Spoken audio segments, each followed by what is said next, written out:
ito, nakikita nyo, may mga tools ako dito. Pero ito, basic tools ito ng YTX. Pagka bumili ka ng brand new na YTX, ito ang mga basic tools niya. Hindi ito kasali ito lang.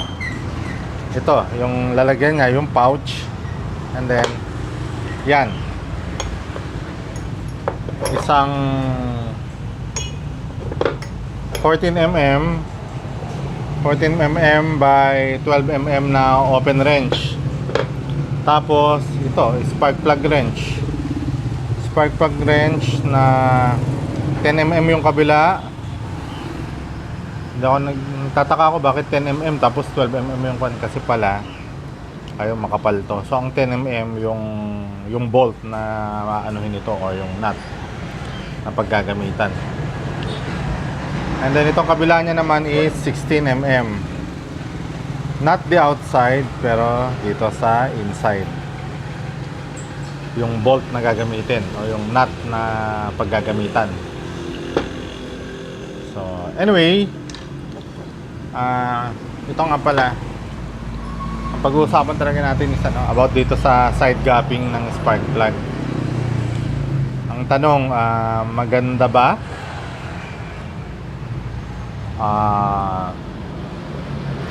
Advantageous ba or makakasama sa ating motor? So, eto, kung makikita nyo, meron ako ditong side gap na spark plug. Standard to or yung stock na original spark plug ng aking YTX. So, eto, since nakabili na ako ng bago na ganito rin, spark plug na original, same brand, original siya, stock. So yun na yung kinabit ko, but then trinay ko pa rin to na ginawang side gap. Tapos ito na nga, i-review natin siya ngayon.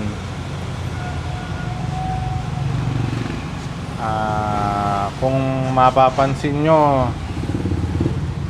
medyo madilim kasi dahil makulimlim ngayon kaya lang ito nga, kaya hindi nyo makikita itong hindi nyo makikita masyado yung kung paano yung sunog nya. So but then sa pagka-actual na nakikita, maganda sunog nito. Kulay brown siya, or yung sinatawag ng iba kulay kalawang. Ito nga,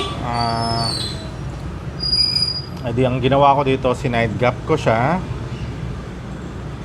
Yung mga gustong gayahin, pwede nyong subukan, pero ayun na, may video din ako dito sa aking channel regarding sa ganito. So ito na nga ang review ko regarding dito sa sa side gapping. By the way, disclaimer nga pala, ito based lang dito sa aking motor. Ngayon siguro yung mga iba na nag-try na mag side gap ng kanilang spark plug, ay gumanda ang performance ng motor nila. Good for you, maganda kung ganon. Kasi sa natutunan ko based on my experience dito nga sa ginawa ko, hindi lahat ng motor, or hindi lang sa motor, kahit sa mga sasakyan, hindi lahat ng engine compatible or suitable na i-side gap ang mga spark plug na ginagamit. Merong gaganda ang performance, merong lalong pupugak, pumapangit. So yun. So ito na nga, sasabihin ko na yung review ko. Nung sinide gap ko ng ganito, so tinest ko, ang ganda ng sunog. Makikita nyo dun sa video ko dito sa channel na to. Hanapin nyo yung side gapping na content ko. Side gapping spark plug. So yun, maganda, malakas ang kuryente. So nung sinalpak ko, maganda performance itong motor. Ang ganda din ng throttle response niya. Tapos hinataw ko, pinatakbo ko. Known itong ating YTX, particular itong YTX, na ang dami nagreklamo, hindi daw makatakbo. Nung sinubukan kong patakbuhin gamit tong side gap, umabot ako ng 100. Meron pang ibibilis, kaya lang ayoko na. And take note nga pala, itong motor ko, malalaki na gulong nito. Malalapad ang mga rim.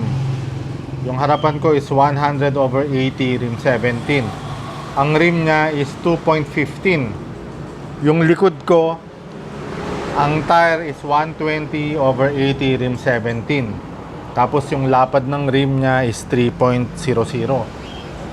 So, expected, mabigat, di ba?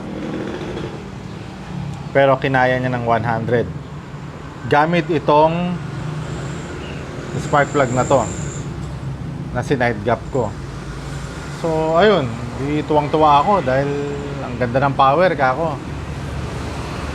Pero after some time, mga 2 weeks ko yatang nagamit na ganun. And then, yun na, nag-umpisa na, naka-experience na ako na, especially during morning, sa cold start,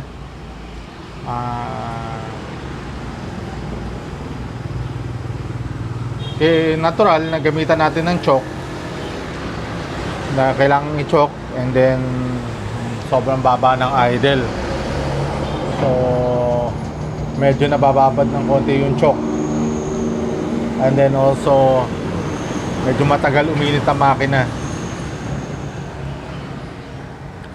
Pero maganda sana dahil matagal uminit ang makina, pero yung warm up yun yung hinahabol natin Hindi kasi mari-reach ang maximum or pristine performance ng engine pagka hindi siya warmed up.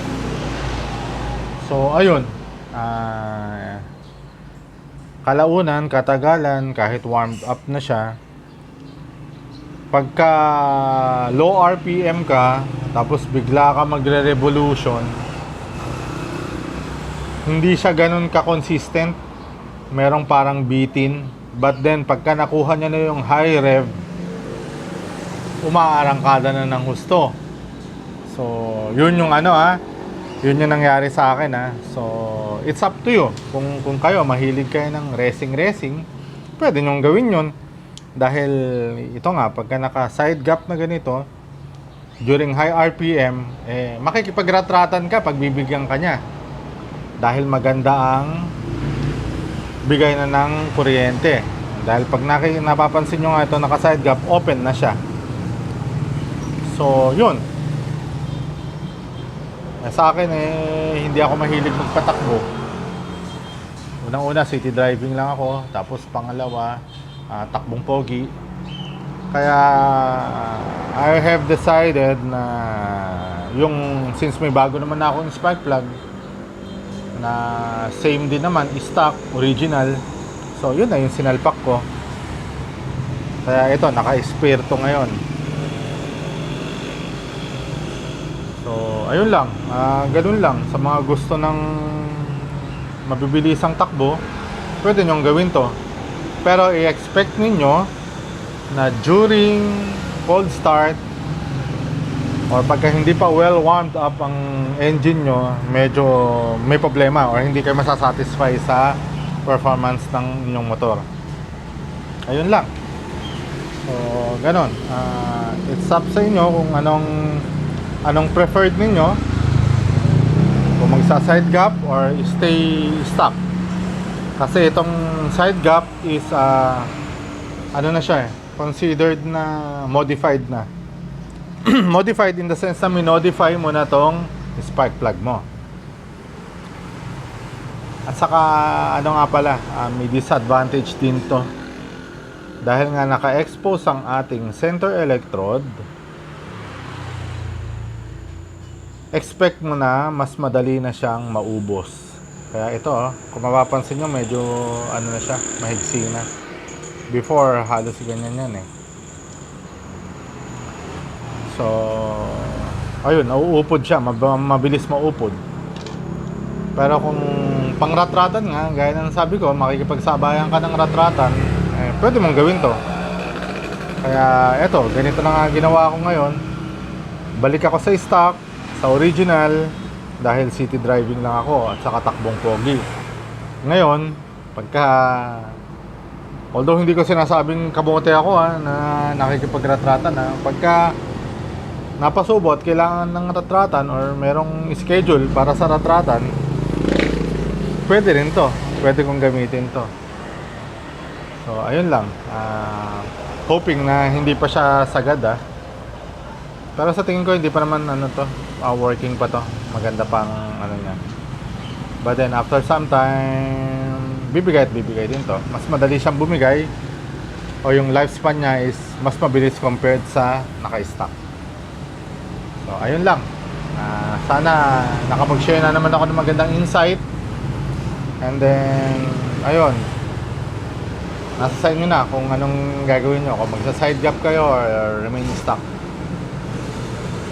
Maraming salamat ulit sa mga nanood hanggang dito sa bandang huli. Huwag po kayo magsasawa.